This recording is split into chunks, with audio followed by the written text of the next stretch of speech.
ГСП онлайн. Городские новости сейчас.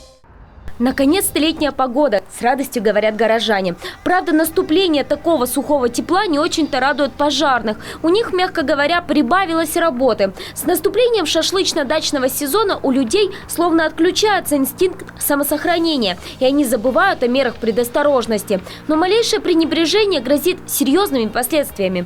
За примером далеко ходить не надо. Дым от тлеющей травы заволок сегодня всю старую часть города. По траве огонь распространяется с большой скоростью, тем более при ветреной погоде. И далее это может привести к достаточно большому ущербу и лесному пожару, и возгоранию вот именно дачного жилого сектора в районах именно деревянных застроек.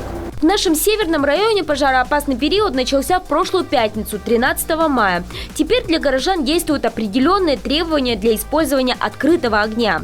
Разжигать костер можно на расчищенной территории за 50 метров от построек. На 100 метров придется отойти от ельника и 50 от лиственных деревьев. Если огонь в бочке или мангале, расстояние можно уменьшить вдвое. И не надо думать, что именно вас это пронесет, и игнорировать эти настоятельные советы. Иначе придется расплачиваться за беспечность в рублевом эквиваленте. На штраф от 2 до 4 тысяч попали уже 8 ухтинцев.